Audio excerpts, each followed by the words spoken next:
Indépendamment de la technique, nous sommes heureux de nous retrouver, de nous voir et de passer ce temps ensemble.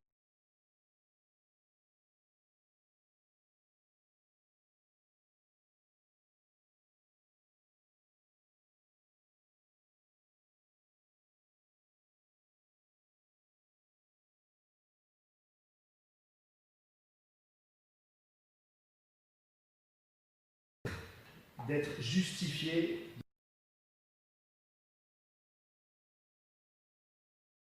de sa vie que nous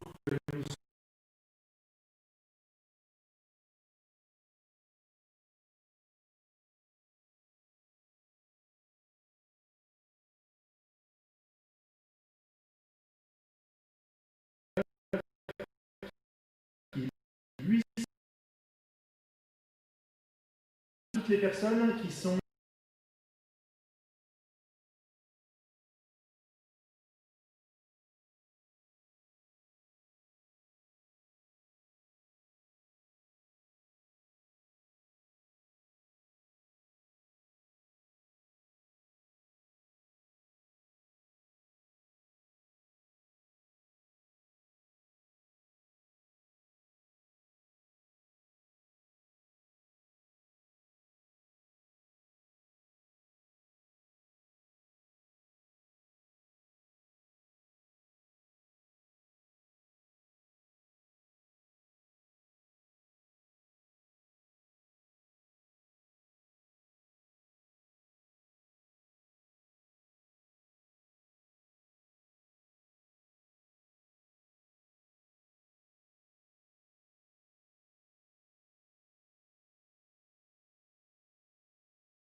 disais, cette bienvenue, elle se fait de la part de Dieu et au prix de la vie.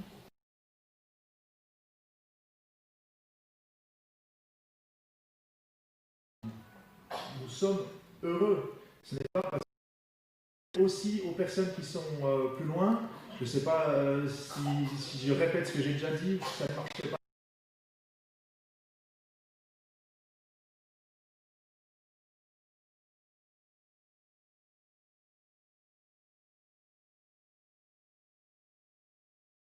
En quarantaine, pris par la faiblesse, par la maladie, peut-être aussi par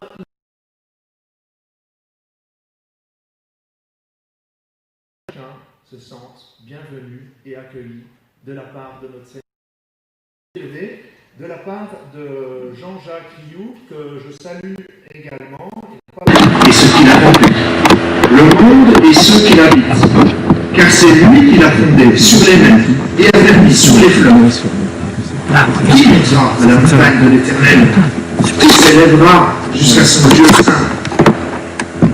Celui qui a les mains innocentes et le cœur pur, celui qui ne livre pas son âme aux choses vaines et qui ne jure pas pour tout. Il obtiendra la bénédiction de l'Éternel, la justice du Dieu de son salut. Telle est la génération de ceux qui le cherchent, de ceux qui cherchent sa face, de Jacob. Celui qui ne livre pas son âme aux choses. Effectivement, Telle est la génération de ceux qui le cherchent. y compris les choses que nous affectionnons, qui nous servent aussi pour construire et pour aller bien. Notre identité, notre argent, notre sécurité, notre santé, le plaisir, la joie que nous avons. Tout, mais toutes ces choses appartiennent à Dieu. Mais nous le savons depuis le Jardin d'Éden, le plus grand trésor que nous avons, en plus de toutes ces choses, mais le plus grand trésor qui surpasse toutes ces choses et qui ne peut pas être remplacé par quoi que ce soit, c'est d'être dans la présence de Dieu, d'être dans cette bienvenue, d'être dans ce lien, dans ce contact avec Dieu. Et cela n'est possible que par la grâce. L'idée dans ce texte de rechercher aussi une conduite saine, qui montera à la montagne de l'Éternel, qui s'élèvera jusqu'à son lieu saint. Et nous le voyons, toutes ces choses ne sont possibles que par Dieu. Et c'est ça qu'on appelle la grâce. Nous ne le méritons pas, mais Dieu nous le donne. Et c'est dans ce sens que nous avons déjà chanté « Nous venons dans sa présence » et c'était exactement dans ce sens-là que je vous propose de continuer. Avec le chant « Heureux l'homme qui ne marche pas sur la voie des moqueurs, mais qui recherche Dieu. Et puis « Sonde-moi, ô Dieu ». Nous avons besoin d'être connus par Dieu, d'être sondés par Dieu. Chantons et levons-nous pour chanter.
Prenez place.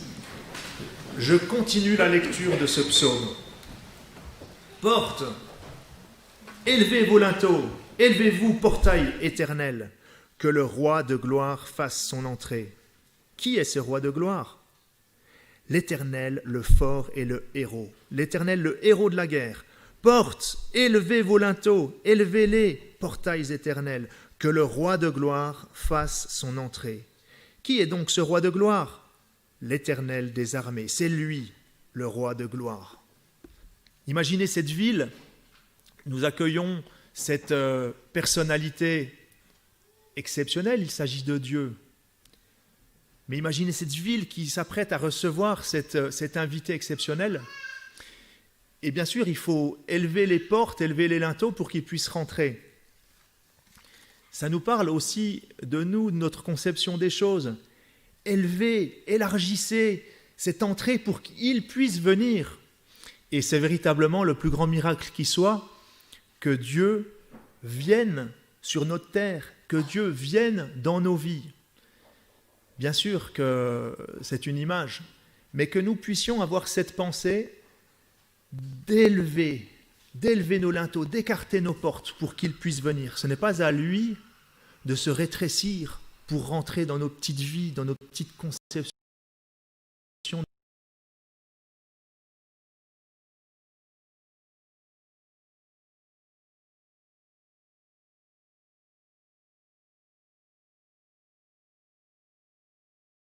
Dans nos petites idées.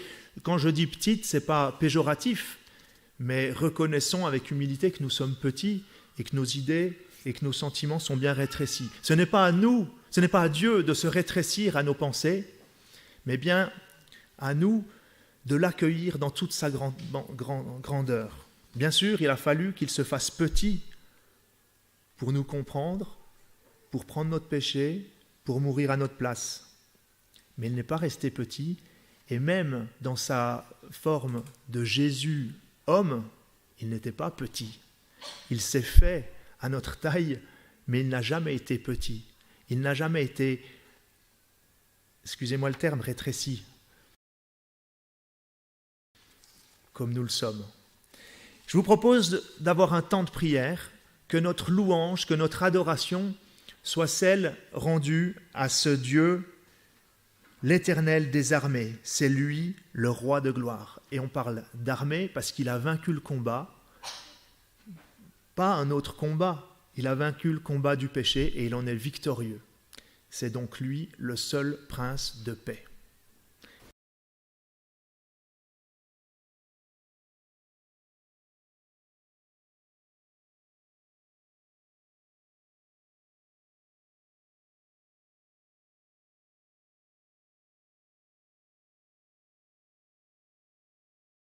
Père, quel bonheur que celui de te connaître. Merci parce que tu as rendu cela possible en nous offrant ce que tu avais de plus précieux, ton Fils bien-aimé, unique, sans péché, lui qui est mort à la croix pour les misérables que nous étions. Merci Seigneur Jésus d'être allé jusqu'au bout de ta mission, parce que si tu ne l'avais pas fait, nous n'aurions non seulement pas connu le Père, mais nous savons très bien où nous aurions fini notre vie en enfer au siècle des siècles. Père, merci de faire de nous une église de prière. Je crois que cela est absolument essentiel. Nous avons l'exemple de ton Fils, qui lui-même t'a prié dans le jardin de Gethsémane par 3 fois, répétant les mêmes paroles. Lui dont il est dit par ailleurs qu'il passa toute la nuit à prier Dieu. Eh bien, puisses-tu nous aider aussi dans ce domaine à aller toujours plus de l'avant. Puisses-tu aussi nous rendre résolument saints, nous aider à combattre le péché de toutes nos forces. Je ne me sens pas capable de te le faire jusqu'au sang comme l'a fait ton Fils. C'est pour cela que je peux dire tout haut, à toi, la louange, l'honneur, la domination. Amen. Amen.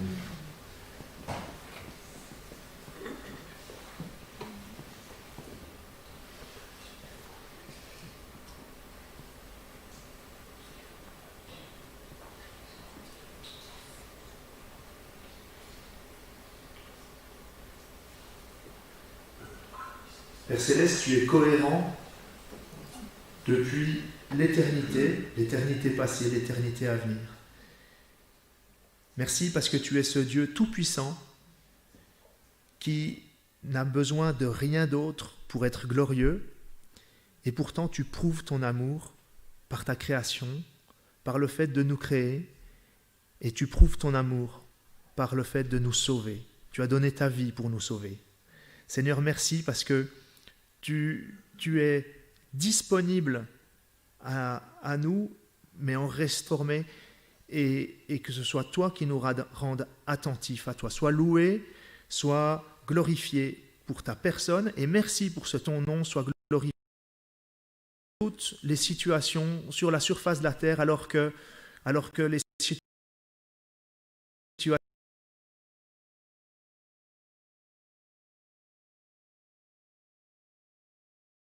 parce que toi tu te glorifies.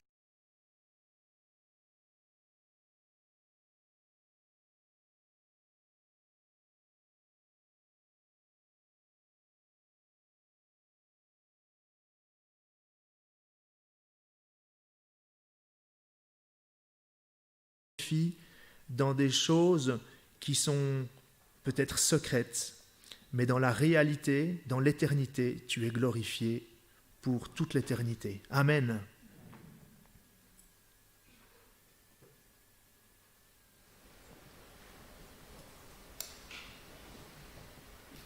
Seigneur, nous te célébrons parce que tu règnes d'âge en âge.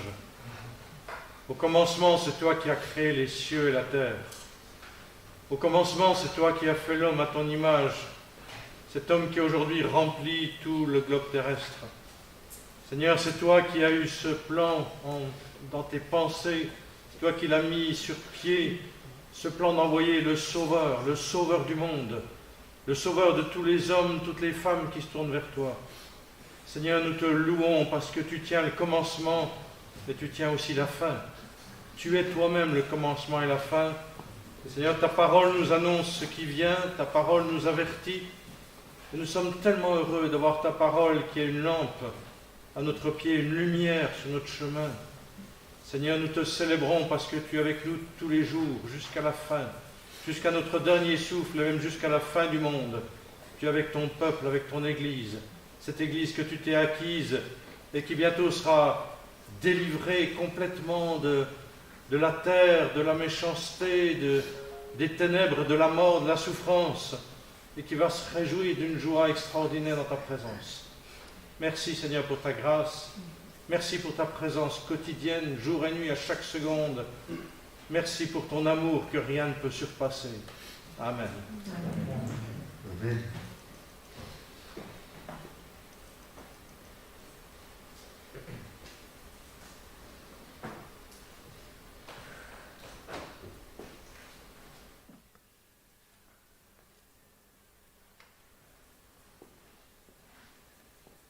Amen.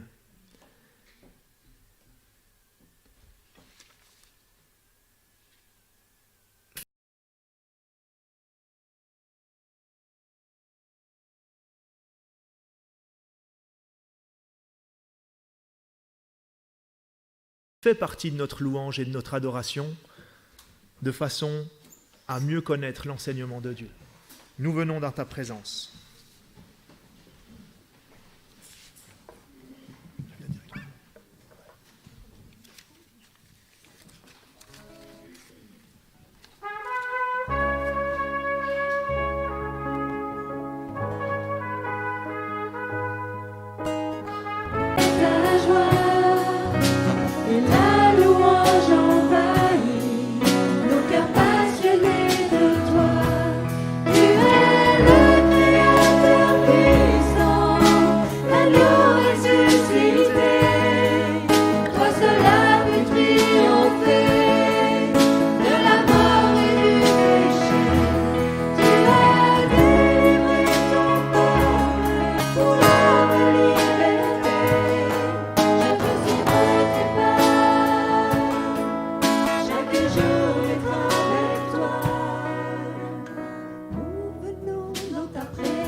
Prenez place, sauf Mathieu, qui va venir ici pour transmettre l'enseignement.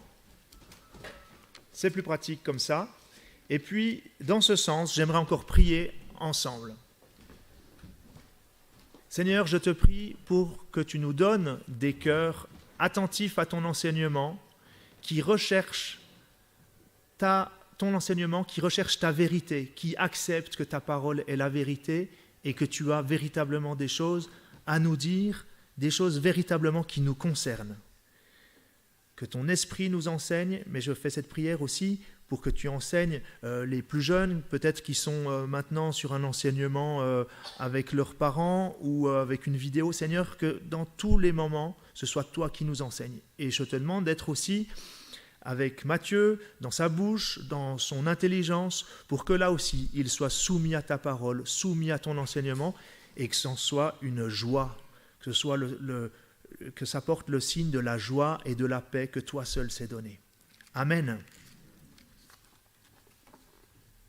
Bonjour à tous. Vous m'entendez bien? Non. Bonjour. Excellent. C'est un privilège d'être avec vous, une joie aussi d'ouvrir la parole de Dieu et d'écouter ce qu'il a à nous dire encore ce matin. Une petite question pour commencer. Quel est le pire invité que vous ayez jamais eu? Ne répondez pas, ne regardez pas non plus, peut-être qu'il est dans la salle.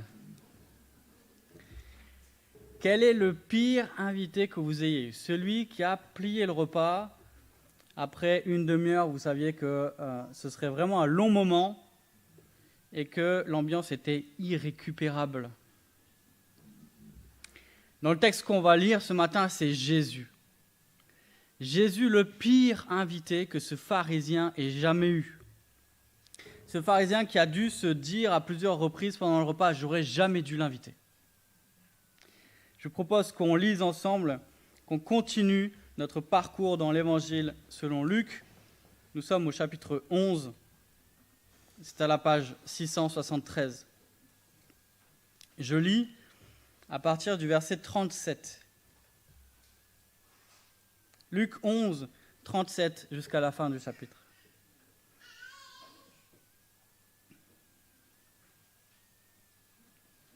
Pendant que Jésus parlait, un pharisien l'invita à dîner chez lui. Il entra et se mit à table. Le pharisien vit avec étonnement qu'il ne s'était pas lavé avant le repas. Mais le Seigneur lui dit, « Vous, pharisiens, vous nettoyez l'extérieur de la coupe et du plat, mais à l'intérieur, vous êtes pleins d'avidité et de méchanceté. Homme dépourvu de bon sens. Celui d'ailleurs n'a-t-il pas fait aussi l'intérieur au don de ce que vous avez à l'intérieur, et alors tout sera pur pour vous. Mais malheur à vous. La dîme de la menthe, de la rue et de chaque plante, et que vous négligez la justice et l'amour de Dieu. Voilà ce qu'il fallait pratiquer sans négliger le reste. Malheur à vous, pharisiens, parce que vous aimez occuper les sièges d'honneur dans les synagogues et être salués sur les places publiques. Malheur à vous, parce que vous êtes comme des tombeaux qu'on ne remarque pas et sur lesquels on marche sans le savoir. Un des professeurs de la loi prit la parole et lui dit « Maître, en parlant ainsi, c'est aussi nous que tu insultes. » Jésus répondit « Malheur à vous aussi, professeurs de la loi, parce que vous chargez les hommes de fardeaux difficiles à porter, que vous ne touchez pas vous-même d'un seul doigt. »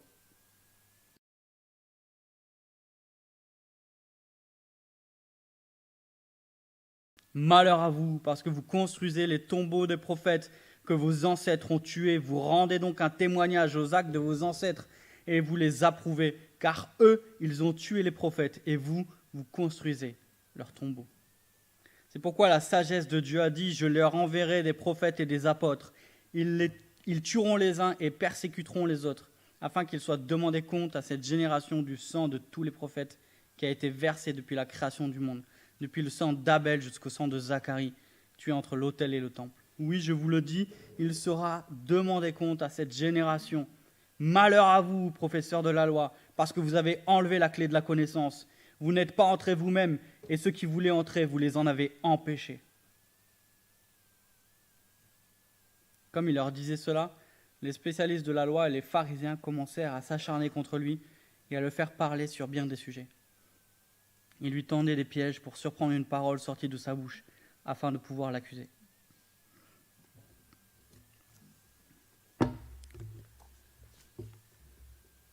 Grosse ambiance. Jésus est invité par un pharisien. Pharisien, littéralement, le sens du mot pharisien, ça vient d'un mot qui veut dire séparer.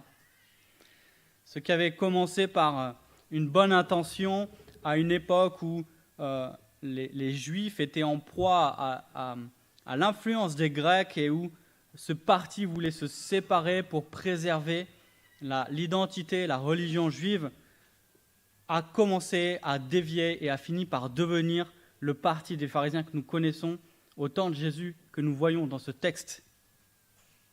À cette époque-là, les pharisiens étaient réputés par leur piété, et leur piété était définie par une observation stricte de la loi. Et même plus que cela, on le verra tout à l'heure. Jésus est invité à dîner, et au début du texte, on nous dit que le pharisien vit avec étonnement. Étonnement. C'est un verbe émerveillement, et surtout suite à des choses qu'on ne comprend pas, à des choses qui nous dépassent. Et notamment, c'est un mot qu'on retrouve à la suite d'un miracle. Mais ici, on pourrait dire, le pharisien a été choqué. Pourquoi il fut choqué ? Parce que Jésus ne se lave pas les mains. En fait, le problème, ce n'est pas un problème tant d'hygiène, le problème, ce n'est pas le Covid, c'est pas laver les mains, il n'y a pas de gel hydroalcoolique, ça n'a rien à voir. Le problème ici, il est rituel. Se laver les mains, c'était quelque chose de courant dans le judaïsme de l'époque. Et d'ailleurs, l'Ancien Testament décrit la pratique, le lavage des mains, mais ne le commande pas. En fait, ici, Jésus n'est pas en train de contrevenir à la loi.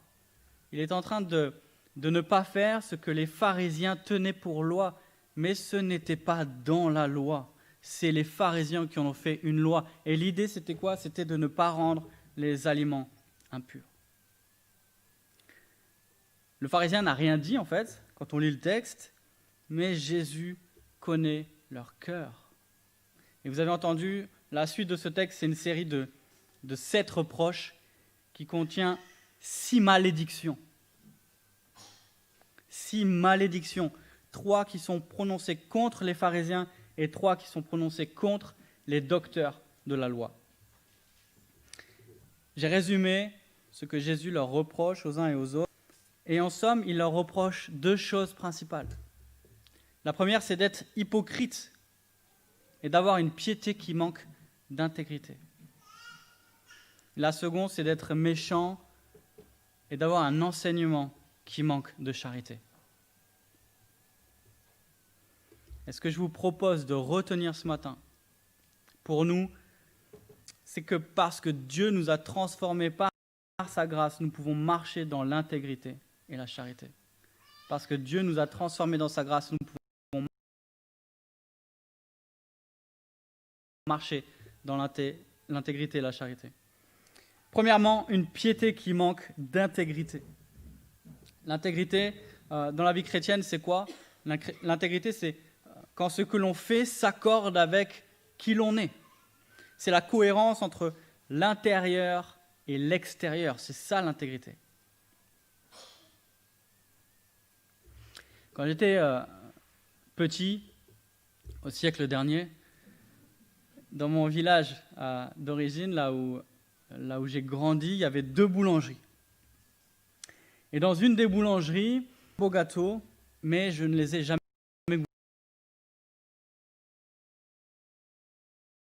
goûtés. En fait, sur cette boulangerie courait un bruit, une réputation, et je ne sais pas, et d'ailleurs personne ne sait si elle est vraie, c'est une espèce de légende urbaine. Alors c'est plutôt une légende de campagne en l'occurrence, vu le village, qui est probablement fausse d'ailleurs. On raconte qu'une fois, en coupant un des gâteaux, quelqu'un y a découvert un rat. Jésus est en train de dire magnifique.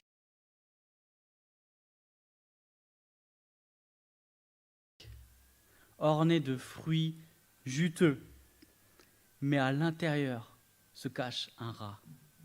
Hypocrite. Hypocrite, vos règles ne servent qu'à soigner votre apparence, mais à l'intérieur, vous êtes pourris. C'est ce que je dis Jésus ici. Vous êtes avide et méchant. En fait, en quelque sorte, Jésus est en train de dire à l'élite du peuple, aux religieux, vous faites partie de la génération mauvaise que je viens de condamner. Dans le passage précédent, Jean-Jacques nous avait parlé de la manière dont Jésus s'adresse aux sceptiques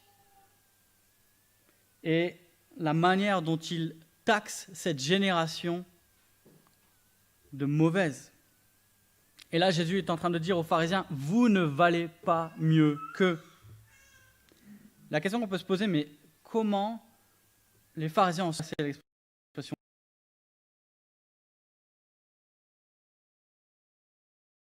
Comment on peut se tromper à ce point sur soi-même? Comment on peut devenir hypocrite?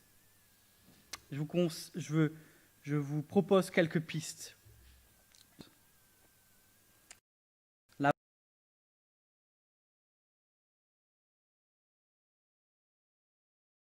vraie pureté est intérieure.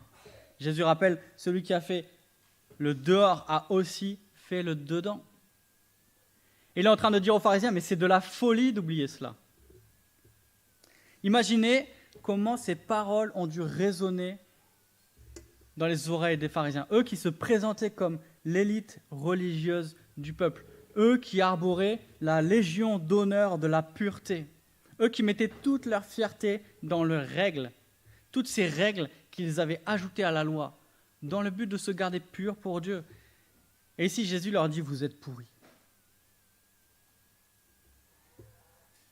Est-ce que ce que nous pensons, ce que nous disons, ce que nous faisons en secret est digne d'approbation? Que révélerait notre historique Internet si on devait le projeter un dimanche matin? Ne vous inquiétez pas, ce n'est pas quelque chose qu'on compte faire. Mais que révélerait notre historique Internet si les autres devaient le voir? Jésus nous rappelle, Dieu voit notre cœur. Pas seulement ce que nous postons sur Facebook, sur Instagram, pas seulement ce que nous déclarons à haute voix, mais aussi ce que nous pensons en secret. Que se passerait-il si on plaçait un micro sur notre bureau au travail? Que se passerait-il si les murs de nos maisons pouvaient parler? La vraie pureté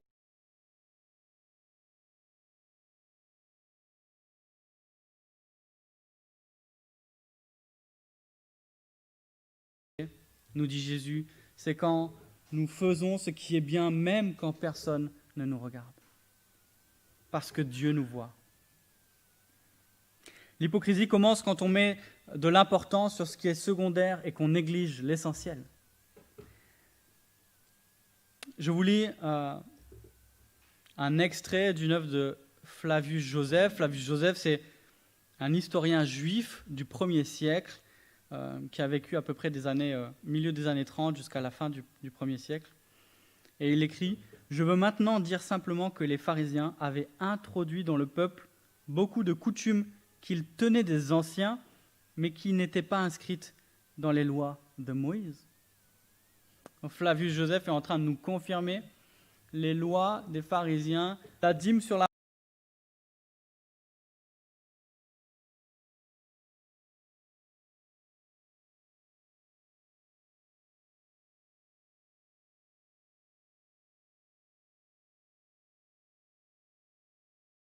trois, 4, 5,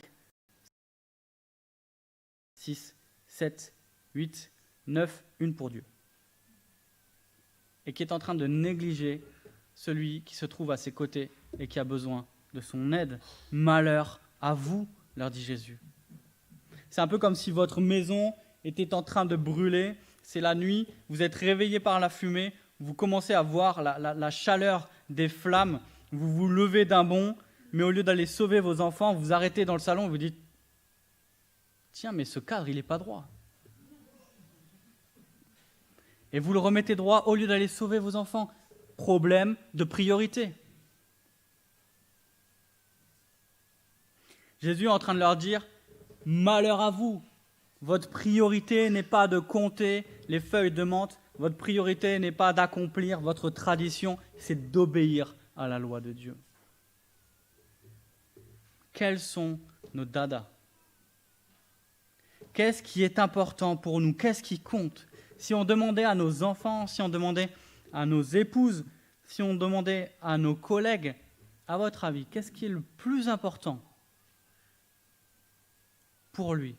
Que répondrait-il? Une priorité. Et le drame ici des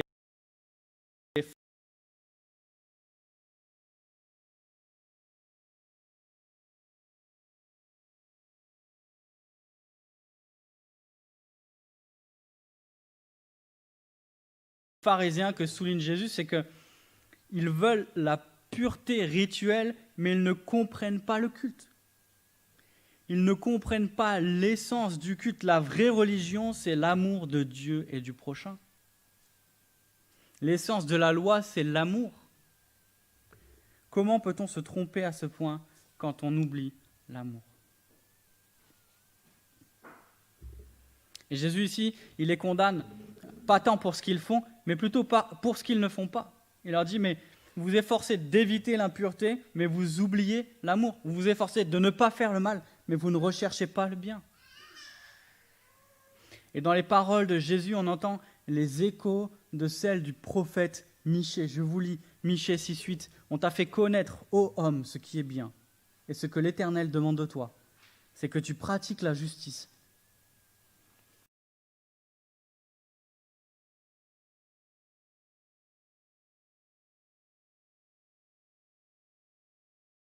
Est-ce que ce serait de cette manière que notre époux, que nos enfants, que notre famille, que nos collègues, que nos voisins nous décriraient?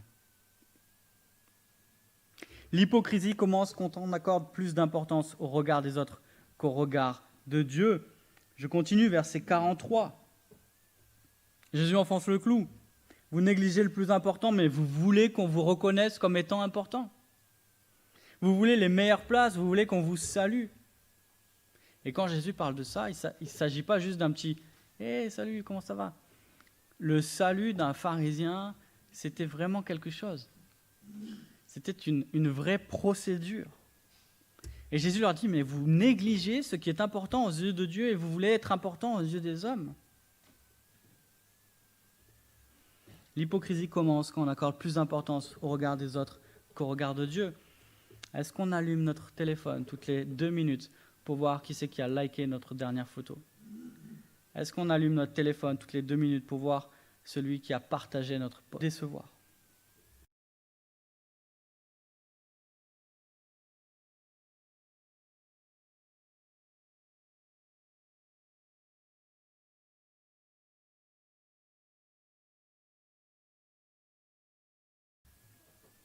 Est-ce qu'on rigole à toutes les blagues au travail ou à la salle de sport, même les plus dégoûtantes, par peur d'être exclus? Au fond, qu'est-ce qui fait notre valeur? Qu'est-ce qui fait notre valeur? Est-ce que c'est le regard de Dieu ou le regard des hommes? Est-ce que certaines remarques des hommes nous affectent plus qu'elles ne le devraient? À qui voulons-nous ressembler? Dans l'Église, qui sont nos modèles? Est-ce que c'est ceux qui ont un don qui attire la reconnaissance ou ceux dont le cœur est doux et dont la vie est intègre? Que veut-on pour nos enfants? Est-ce que l'on veut qu'ils soient à l'extérieur sages et qu'ils ne nous mettent pas la honte dans les magasins, ou que leur cœur soit transformé par Dieu?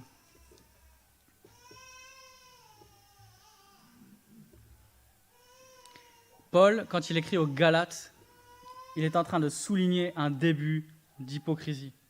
Je vous lis, il leur dit « Il est beau d'avoir du zèle pour ce qui est bien en tout temps, et non pas seulement quand je suis présent parmi vous. » Et il continue « Mais en votre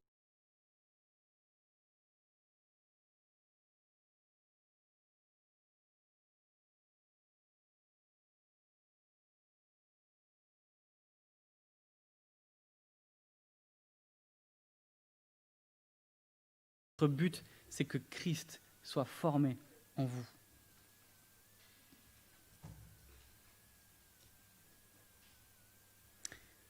une conduite qui manque d'intégrité, un enseignement qui manque de charité. Jésus condamne les pharisiens pour leur hypocrisie, mais aussi pour leur méchanceté. La méchanceté commence quand on éloigne les gens de Dieu au lieu de les en rapprocher. Regardez au verset 44. Peut-être la pire chose que dit Jésus à ce repas.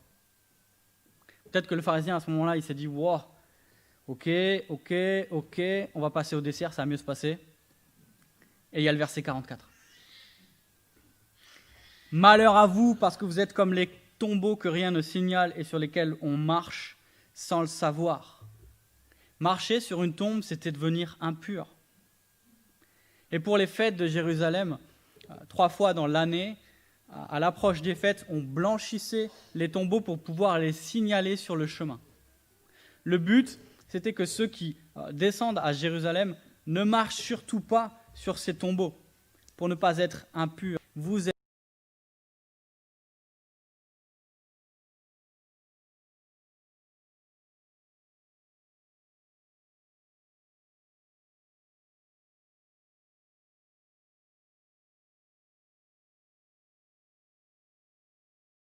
êtes comme ces tombeaux et vous rendez impurs ceux qui s'approchent de vous. Imaginez la violence des propos de Jésus. Comme on l'a dit, les pharisiens, c'était un peu les champions de la pureté. Et là, Jésus leur dit, non seulement vous n'êtes pas purs, c'est ce que je vous dis depuis tout à l'heure, mais pire encore, votre impureté est contagieuse. Vous êtes comme une pomme pourrie qui gâte tout le tas. À ce moment-là, verset 45, on a un docteur de la loi qui intervient. « Maître, tu dis cela, c'est aussi nous que tu outrages. » Il aurait mieux fait de se taire. Mauvaise idée. Les docteurs de la loi, c'était des spécialistes de l'écriture, et souvent ces spécialistes de l'écriture qui étudiaient l'Ancien Testament et la loi en particulier, faisaient aussi partie des pharisiens. Jésus enchaîne. Mais puisque tu parles, tu as raison de te sentir visé. Malheur à vous aussi. Malheur à vous, docteurs de la loi, vous chargez les hommes de fardeaux difficiles à porter et vous n'y touchez même pas du bout des doigts. Là encore, Jésus dit c'est le comble. Au lieu d'aider le peuple, les docteurs de la loi les accablent. Et pire que ça, ils ne les aident même pas à porter les fardeaux qu'ils viennent de mettre sur eux. Le rôle des docteurs de la loi, comme on l'a dit, c'était d'expliquer la parole de Dieu au peuple pour que le peuple puisse adorer Dieu selon sa parole. On a vu ça dans Néhémie, peut-être vous vous souvenez, à un moment donné où le peuple se rassemble, Esdras lit la parole de Dieu au peuple et il en donne le sens pour que le peuple puisse comprendre.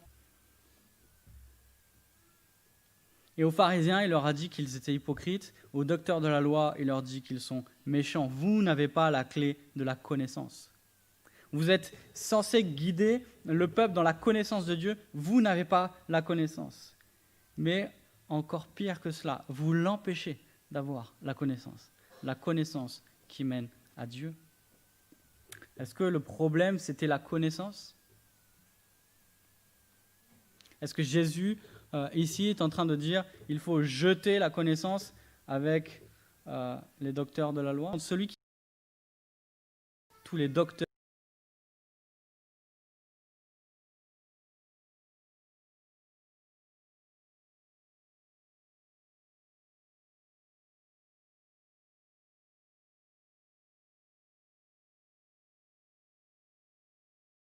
de la loi.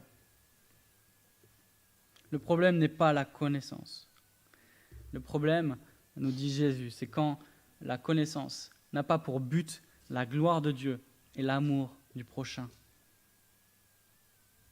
Et quand Paul prie pour la connaissance des Colossiens, il prie pour qu'ils soient remplis de la connaissance, pour qu'ils marchent d'une manière digne du Seigneur et pour qu'ils aient pour bonne œuvre, pour fruit, toutes sortes d'œuvres bonnes. Ce que dit Jésus ici, c'est que la connaissance est bonne, mais que la connaissance sans l'amour est mauvaise. Qu'est-ce qui motive notre étude de la parole de Dieu? Est-ce que c'est une connaissance pure? Est-ce que c'est connaître pour mieux paraître? Ou est-ce que c'est connaître pour mieux aimer? Est-ce que c'est connaître pour mieux s'édifier ou c'est connaître pour mieux édifier les autres? La méchanceté commence quand on rejette Jésus. À ce moment-là, l'ambiance du repas, c'est fini. Jésus le sait, les pharisiens le savent, les docteurs de la loi le savent, Jésus va jusqu'au bout. Et continue avec une accusation encore plus grave, s'il était possible. Ce sont les versets 47 à 51. Jésus est en train de dire aux spécialistes de la loi: ce que vos ancêtres ont fait en tuant les prophètes, vous faites de même. Depuis le premier meurtre dans l'Ancien Testament jusqu'au dernier meurtre dans l'Ancien Testament, vous êtes coupables comme tous ceux qui vous ont précédés. Et dans la section précédente, Jésus avait dit à toute la foule: vous avez tué les prophètes, vous êtes une génération mauvaise. Non, vous n'avez pas cru aux prophètes, vous êtes une génération mauvaise qui sera condamnée. Ici, à l'élite, il dit: vous avez tué les prophètes, vous êtes une génération mauvaise qui sera condamnée. Et on le verra quand on avancera dans l'évangile selon Luc. Jésus, le prophète par excellence, sera tué par eux. Ce sont eux qui vont faire crucifier Jésus avec l'aide de la foule. Et on le voit à la fin de notre passage, les scribes, les docteurs de la loi, les prophètes les pharisiens voulaient piéger Jésus.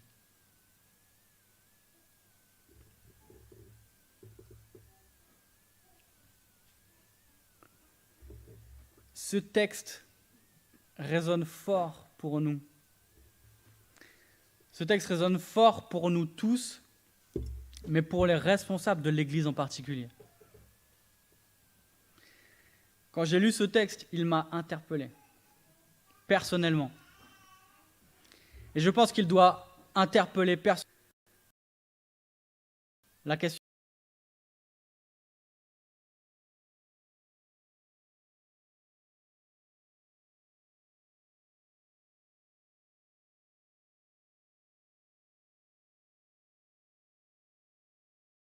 est-ce que nous sommes de bons exemples ou de mauvais exemples? Nous, les responsables de l'Église, sommes-nous intègres en public et en privé? Est-ce que nous sommes conduits par l'humilité, l'esprit de service, ou au contraire par la recherche de la reconnaissance? Est-ce que nos décisions en tant qu'anciens sont guidées en premier par ce que pense Dieu ou par ce que pourrait penser l'Église? Est-ce que je cherche à prêcher avec vérité et simplicité, ou est-ce que je cherche à prêcher pour impressionner les autres? Est-ce que je me retiens de redresser avec amour celui qui s'égare par crainte d'être moins aimé? Quels sont mes angles morts? Est-ce que je suis trop dur? Est-ce que j'aide les frères et sœurs à se rapprocher de Dieu, ou est-ce que je suis comme ces pharisiens et ces docteurs de la loi qui avaient pour vocation de les rapprocher de Dieu, mais qui au final les en éloignaient? Est-ce que je charge les autres de fardeaux inutiles? Est-ce que mon enseignement est juste et plein d'amour? Est-ce que je recherche la connaissance pour le bien des autres ou pour ma réputation? Ce sont les questions que je me suis posées. Dans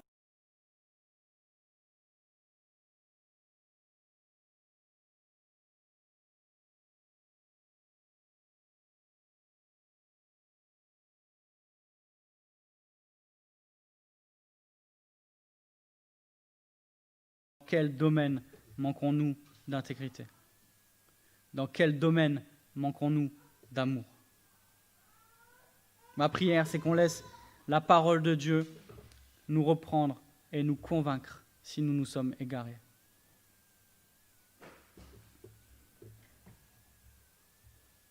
Attention à celui qui dit, peut-être ce matin dans sa tête, « Je te remercie Seigneur parce que je ne suis pas comme ces pharisiens et docteurs de la loi dans ce texte. » Ce serait dangereux de passer à côté de la force des paroles de Jésus ou d'en minimiser la portée.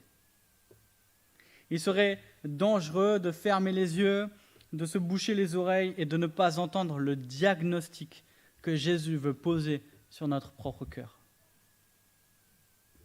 Après le crash d'un avion, ce que l'on veut récupérer à tout prix, c'est la boîte noire. La boîte noire, c'est cette boîte qui contient toutes les informations de vol et les conversations qu'ont eues les pilotes. Résultat de l'enquête.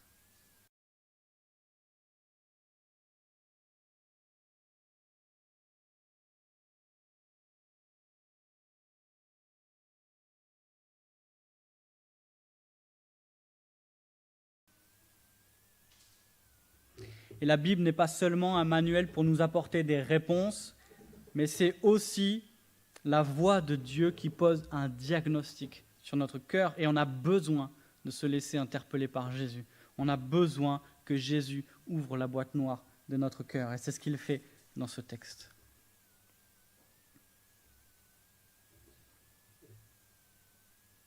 Et si on s'arrêtait là, ce serait accablant. Ce serait accablant. Et d'un certain côté, le texte de ce matin est accablant. Quand on lit ce passage, on ressent toute la force avec laquelle Jésus condamne ceux qui se croient justes, mais qui sont hypocrites, ceux qui ont la responsabilité de conduire le peuple près de Dieu, mais qui l'en éloignent. Mais Jésus ne s'est pas arrêté au diagnostic. Et permettez-moi de prendre un peu d'avance et de faire une bande-annonce de ce qui viendra dans la suite de Luc. Jésus est celui qui a vécu une vie de parfaite intégrité. C'est celui qui est parfaitement pur. Jésus est celui qui a enseigné avec charité. Il est plein d'amour. Et si les pharisiens et les docteurs de la loi étaient censés conduire le peuple plus près de Dieu, mais ne l'ont pas pu à cause de leur hypocrisie, de leur méchanceté, Jésus le peut. Il est parfaitement pur. Il est plein d'amour. Jésus, c'est à la fois le seul qui peut poser le vrai diagnostic sur notre cœur, mais aussi le seul qui peut y remédier pour changer.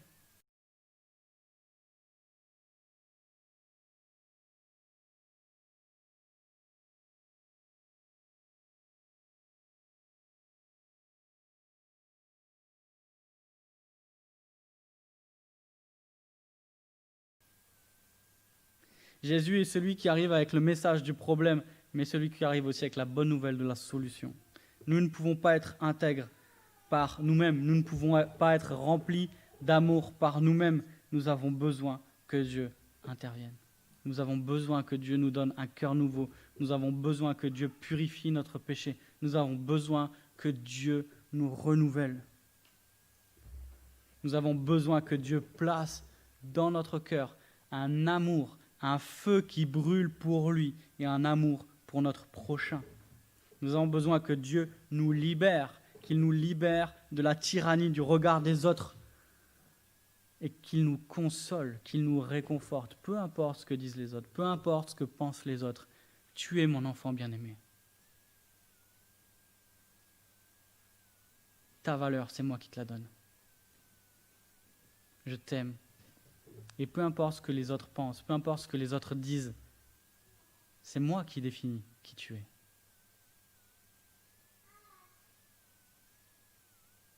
Et à ceux qui ont le cœur accablé par leur propre noirceur ou par leur hypocrisie ou la méchanceté, Jésus dit « Viens ». Jésus est celui qui nous conduit plus près de Dieu. Sa parole nous révèle qui il est et comment nous approcher de lui. Parce que Dieu nous a transformés par sa grâce, nous pouvons marcher dans l'intégrité et la charité. Les scribes, on l'a vu, accabler le peuple, mais Jésus nous dit « Venez à moi, vous tous qui êtes fatigués et chargés, et je vous donnerai du repos. Prenez mon joug sur vous et recevez mes instructions, car je suis humble et doux de cœur, et vous trouverez du repos pour vos âmes. Répondre à l'appel de Jésus, c'est trouver du repos pour notre cœur. Je vais prier.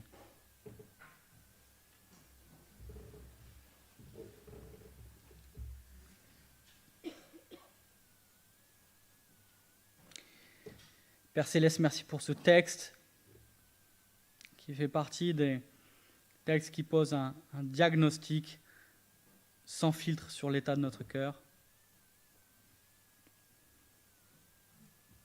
et qui a peut-être repris parmi nous certains à cause de notre hypocrisie, à cause de notre méchanceté.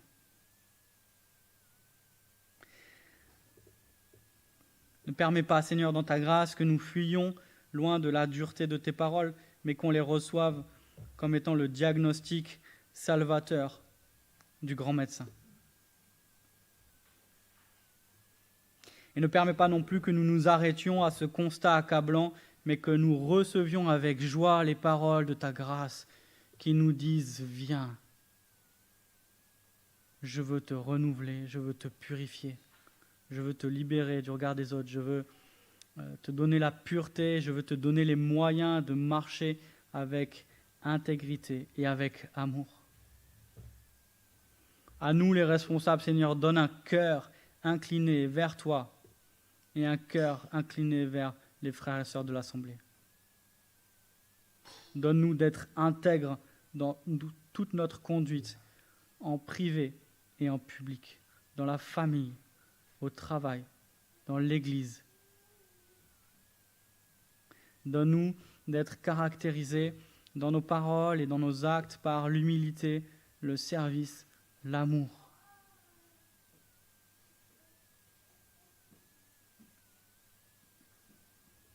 Ce que nous te demandons, Père, c'est que notre amour abonde de plus en plus en connaissance et en discernement. Que nous puissions savoir ce qui est important afin d'être sincères et irréprochables pour le jour du retour de Jésus-Christ. Nous te prions au nom de Jésus, notre Sauveur et notre Roi. Amen.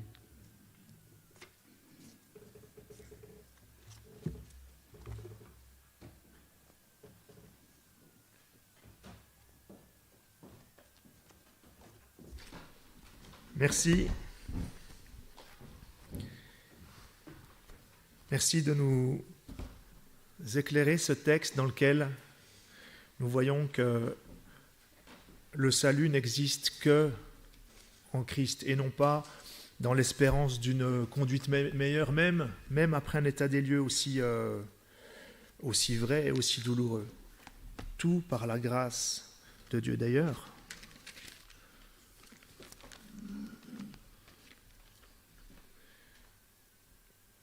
mais en ceci, Dieu prouve son amour envers nous. Lorsque nous étions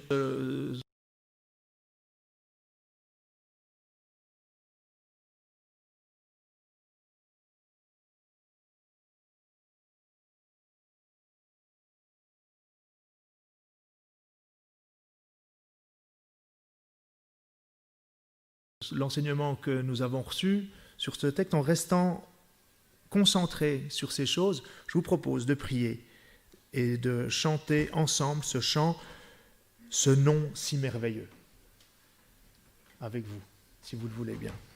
Levons-nous.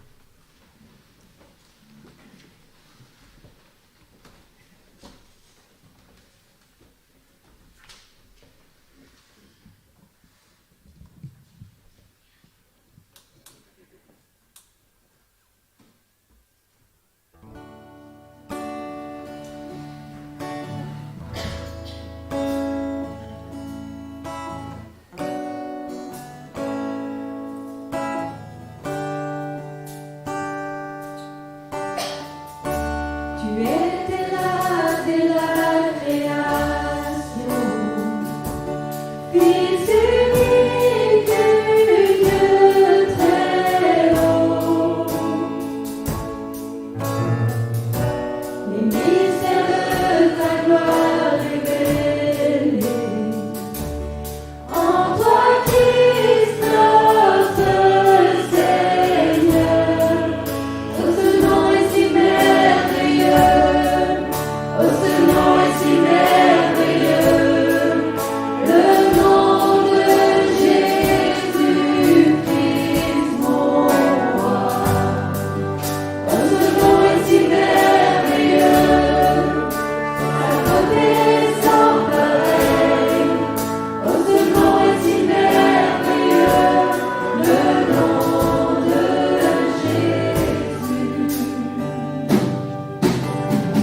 place.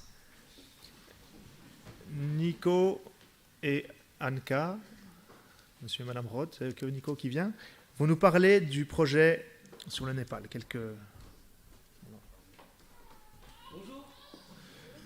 Alors, donner deux, trois news du Népal. Je pense que vous avez entendu aussi dans l'actualité que le pays, que ce soit le Népal ou l'Inde, ça a été, les pays ont été confinés. Et c'est hyper compliqué pour la population qui est là-bas, parce que les magasins sont fermés, c'est ça qui leur permet de gagner de l'argent.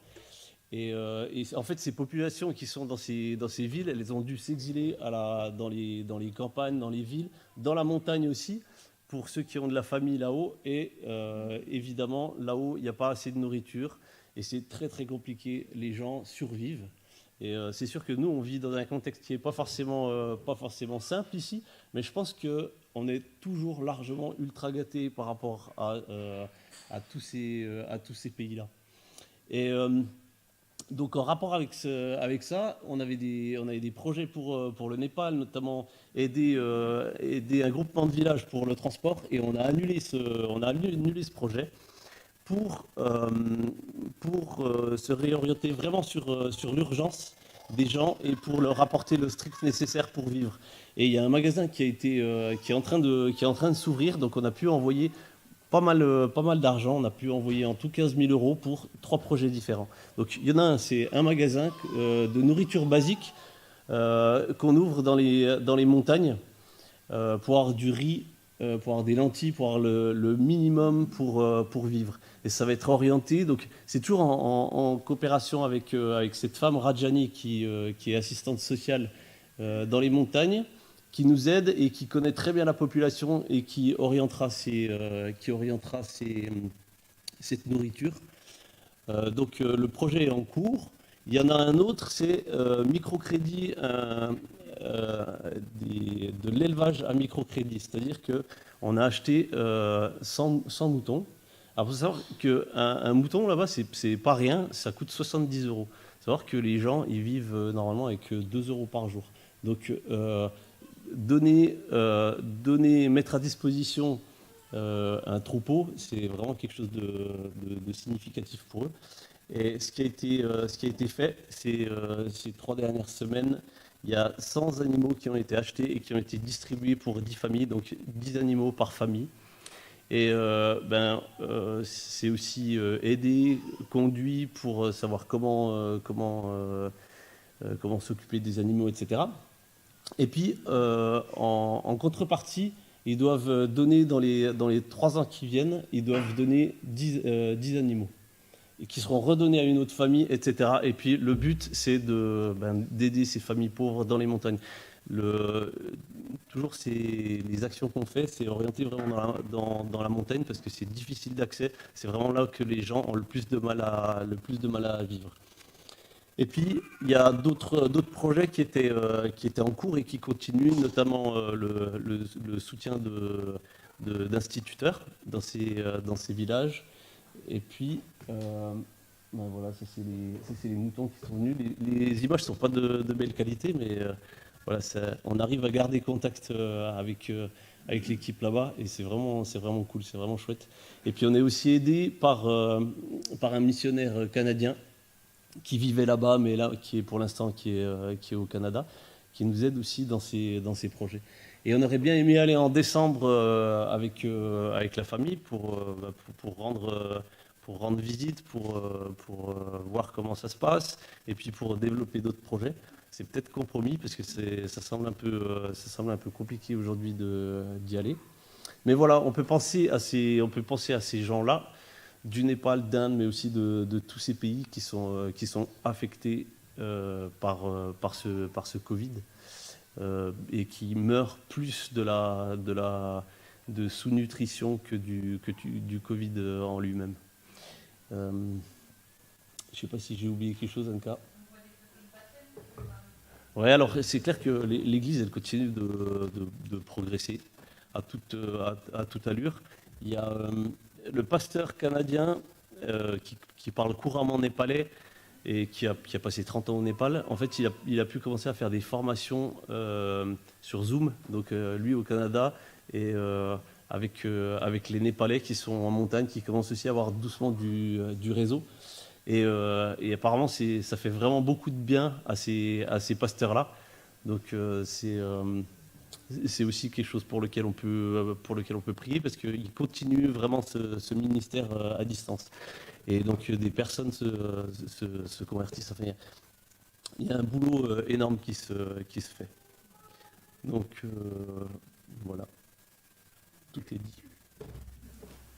Merci beaucoup. Ouais, merci beaucoup, bon courage. Et bien entendu, on est impressionné par ce qui est développé